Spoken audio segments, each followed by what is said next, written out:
passed in Cheyenne or any of the localities. Would be remarkably detrimental to Laramie County, and it would be absolutely devastating to Albin, Burns, and Pine Bluffs.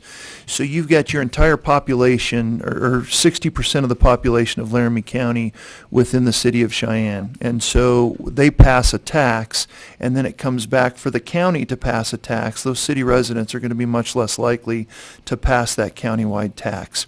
You don't have the tax base in Albin. Albin has, I don't know what their sales tax is, but if you think Albin is going to get a sewer project or a road project or some sort of water project done with a sales tax, it's not going to happen. They don't have the sales tax base. So I think it's a bad idea for the legislature to look at that. I think it'll be devastating to counties. It'll be unbelievably devastating to the small communities. And I think that's why the Wyoming County Commissioner Association has spoken in opposition to that tax. Okay, thank you. Ms. Heath. That's a difficult one to add anything to because Troy explained it pretty well. And I would echo the fact that our small communities will be penalized if the larger municipalities are able to pass a municipal sales tax, basically a specific purpose option tax is what it would amount to. These small communities don't have a property tax base. They don't have the sales tax revenue in order to provide for a lot of the projects that they need to have done just for basic health and public safety. So it would be very detrimental. It would also hurt the county as well.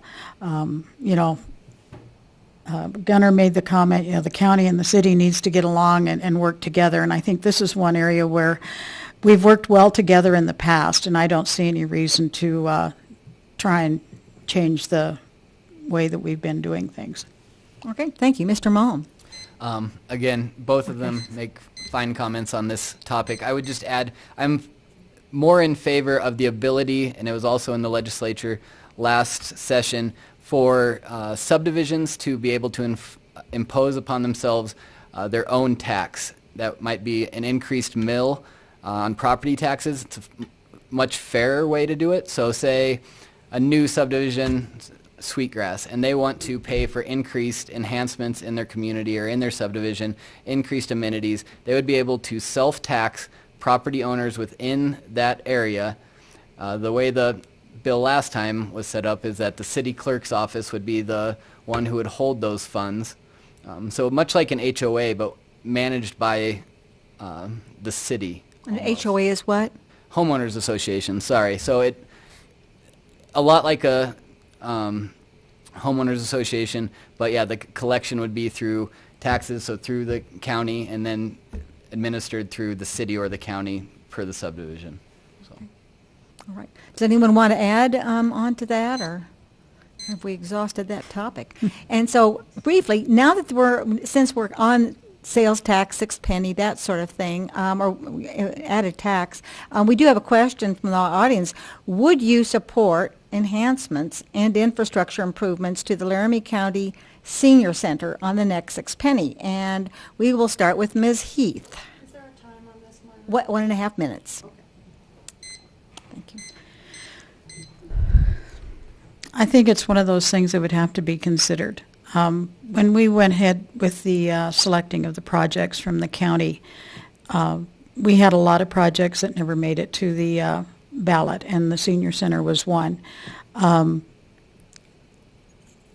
They came in late to the, I guess you could say, to the whole selection process, and things were pretty much set in stone by then as far as the county was concerned. We have to look at our priorities, and it's something that we also have to consider whether or not or who this is going to benefit and how many people. Is it a countywide benefit? Is it going to benefit a select few? And when you start looking at projects for the 6 penny, people have really been more supportive of those projects that are going to benefit a larger population or infrastructure, and I keep saying this, health and public safety projects, because they see those as needs. Okay, Mr. Malm. I'm not familiar with the process last time and why maybe the senior center didn't make it. I think, like Commissioner Heath says, you do have to weigh that balance of how many people will be truly impacted, and the feasibility of what else is on the ballot. Not seeing the proposal and what exactly they're asking for, what kind of improvements, it's difficult for me to say yes or no. I don't think that I can make an informed decision without more information. Okay. Thank you. Mr. Thompson? It's a fantastic project, and the seniors in Laramie County absolutely deserve it. And so, in light of that, I would definitely support it. But the problem is the same thing that happened last time. It's a project with a tremendous amount of upside, with a lot of merits. And I maybe in contrast to my colleagues up here, I do think it would pass. But the problem is when we are faced with a certain amount that we are allowed to put on the ballot, and you have a project like the senior center, and then you have your sheriff that comes in and says, we're at capacity with the jail, we have no choice but to expand the jail. And then you have the district courts come in and say, hey, listen, we have a caseload of 4.3 judges, and we've only got 3 judges. We can't get another judge until we remodel the courthouse. Unfortunately, those types of things have to take priority. So it's not a function of whether or not I support this project, because I absolutely do, because I think it would be wonderful for our community. We've talked about it the last 2 6-penny ballots. The problem is a project like that gets pushed down the priority list along with a lot of other projects. And I believe we had the county had $80 million that we were allowed to have on that ballot. And I think we had $180 million in requests. So it's a function of what are the priorities for right now during this election. Okay, thank you. Anyone want to add comment? I think one of the things that we look at too with the 6-penny, I know at least one of the things that I looked at when we had this last ballot, is how close is this project as far as an estimate on what it's going to cost? Are you just grabbing a number out of the air? Does that mean that you've done your homework? Have you looked at what this project's going to cost? Or are you just making something up and hoping that you can fit it into that number? And if you're not prepared to defend your project, it makes it more and more difficult for the commissioners, at least for me anyway, to get behind that project and support it. Okay, thank you. Anyone else? Or One quick sure. quick comment to that. There's an inherent flaw in this process, because we're correct. It would be nice to have complete architectural plans drawn out so we know exactly how much it's going to cost, but who in the world is going to come up with that expense if they don't know if it's going to get passed or put on the ballot? It's an inherent problem with that process, and it's one that we struggle with every time. What are the numbers? And how do we get accurate as numbers as we can without spending money that we don't have? And that process is surprisingly expensive, isn't it? It is, remarkably so. So, okay, Yeah. great. And we just heard that Mr. Filer just got off work, so he's on his way. But we will press on to our fourth question here, fourth from us. The Chamber of Commerce, and we'll be starting this time with Mr. Malm. The Chamber of Commerce and Wyoming Business Council are pressing local businesses to seek Department of Defense contracts for nuclear missile systems upgrades. That would be our community here. Should the county get involved in this? Are we ready with infrastructure, workforce, and otherwise for a big impact like that? Yes, I think the county already is involved. You look to the south of the Air Force Base where Belford Beatty is looking at an increased housing development. That the initial talks about the annexation of that all went between the county and the city and the developer. So I think that the county is already involved in some of those conversations. But yes, we do need to be ready for the increase in not only population that something like that will bring. We're talking billions of dollars in investment in Laramie County, and that's not brick and mortar here, like that's in missile silos, but it's still contractors, investment in our Air Force Base, which is a major employer here in Laramie County in the city of Cheyenne. And so we need to make sure that our community countywide has the emergency services needed, make sure that we have proper planning, and again, that relationship between the city and the county as far as organizing the growth of the city and how that impacts into the county. We just need to have a really good working relationship, I believe, going forward. Okay, thank you. Mr. Thompson, do you want me to repeat the question, or? Sure, please. Okay. The Chamber of Commerce and Wyoming Business Council are pressing local businesses to seek Department of Defense contracts for nuclear missile systems upgrades. Should the county get involved in this? Are we ready with the infrastructure, workforce, and otherwise for a big impact? So what an unbelievable project to come to Laramie County for so many reasons. We talk about the jobs, we talk about the economy, we talk about the folks that can come here, that can live here. But first and foremost, our nuclear deterrence. I mean, I am so proud of our military and of our Air Force Base, and that is such a huge component, that nuclear deterrence. And to get upgrades to those missiles is imperative, not just for our community, but for our country. Should the county be involved? Yes, we've been involved since day one, and we have been at every meeting. We have been been there for every discussion. We have had commissioners, multiple commissioners attending the meetings, and then coming back and reporting to the entire commission. So absolutely we need to be involved. Absolutely we have been involved, and we absolutely will continue to be involved. Okay, thank you. Ms. Heath. Yeah, I would agree. I've been to some of those meetings and have met some of the contractors, or at least the company representatives that are involved in this project. This is going to be not only a multi-billion-dollar project, but this is going to be a long-term project. They're talking about 10 years. Mm-hmm. So the impact to Laramie County is not going to be overnight. It's going to be a long-term impact. And with that, knowing that they're going to be hauling a lot of concrete, they're going to be hauling a lot of steel, they're going to be hauling a lot of gravel, our roads are going to be impacted. Mm-hmm. And so that's something that we've got to be looking at. I know this last summer they've been working on some of the missile roads for the Air Force and trying to get them up to snuff, and in both western Nebraska and here in Wyoming.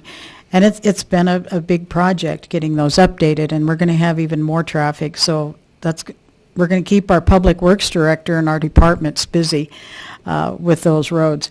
You know, emergency services obviously is going to be impacted. With more traffic comes more emergencies. Long-term housing for these folks that are coming in, will they be staying in the area? Will they be going home on weekends? That is yet to be answered. Are they going to be Wyoming contractors out of state? Whatever. We could even have to find locations for temporary housing. I hate to say it, but maybe we may be a little bit like Gillette, and there are multiple trailer parks during that time. But the employment opportunities that are going to come with this for residents here in Wyoming are going to be tremendous. Okay, thank you. And all the schools that'll have to be built. Oh, yeah. Okay. Does anyone want to add any comment to that, or no? So so we'll go ahead and again, if you have questions from the audience, please let. We have a league member right there with cards and pencils. I'm going to ask about the physical health of the hospital. It is county-owned hospital, and we will start this time with Mr. Malm. Did we start last time? I'm sorry, we did. Mr. Thompson, I forgot to make an announcement. Doggone it. I like it when Gunnar goes first. But anyway, so how is the physical health of the hospital? What could we do to improve it if it's not in the best shape? And would you support forming a hospital district so that it would be taken out of the county's responsibility for financing it? So the fiscal health of the hospital is in as good a shape as it has been in several years. With hospitals, you shoot for a margin of between 2 and 5%. And I'm going to pause to introduce Mr. Filer. How you doing, sir? Yes. Good to see you. Gunnar, how are you? Sorry, guys. Thanks for joining us. I just got off a train. So this is Mr. Filer, the Democratic candidate for the county commission, and we'll pick you up. Actually, you'll have a chance to answer this question, which we'll repeat for you right after Mr. Thompson. So perfect. Take a deep breath and sit back. Okay.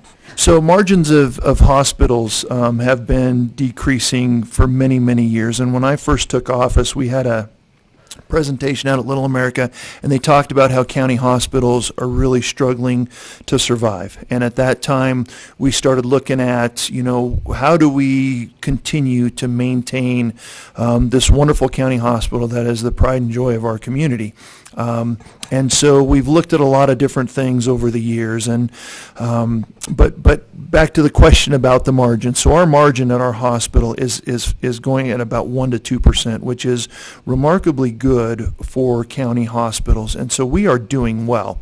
Now, being proactive when we started looking at this and having these discussions that started 8 to 10 years ago, we got a committee together to look at, and we hired a consultant that said, what is our best chance for survival, and what does this community want? So we interviewed all these folks in the community, people in the hospital, people in the community, people on the commission, people in the city, and the decision was made by that group to do a managing services agreement.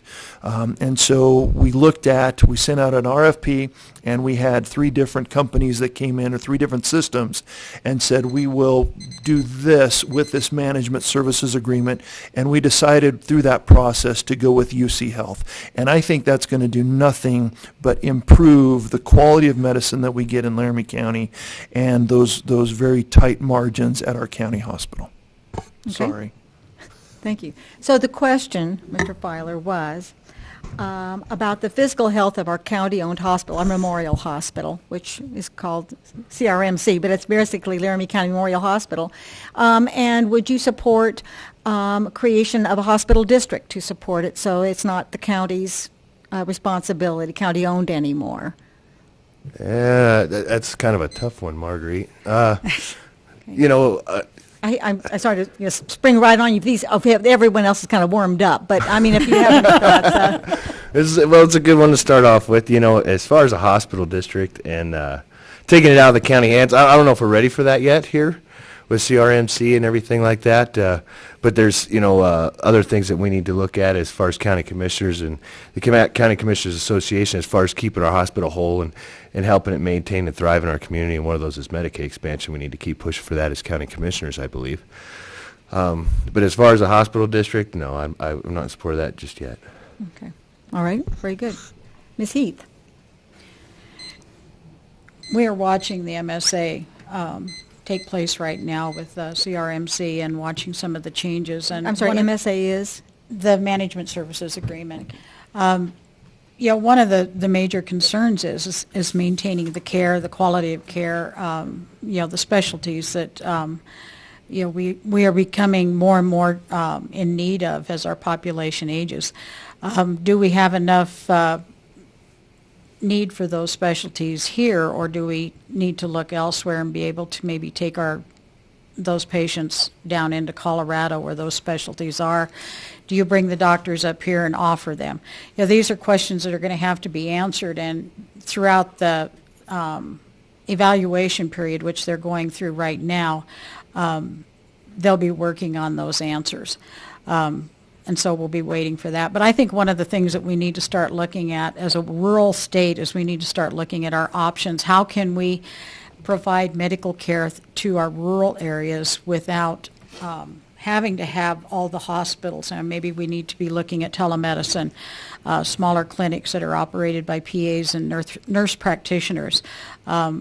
And if we've got a case that needs to come into a medical center, then bringing those patients into a medical center like Casper, Rapid City, Salt Lake, Cheyenne, Billings, maybe even Denver, depending on the case. But let's look at our options before we expand into Medicare.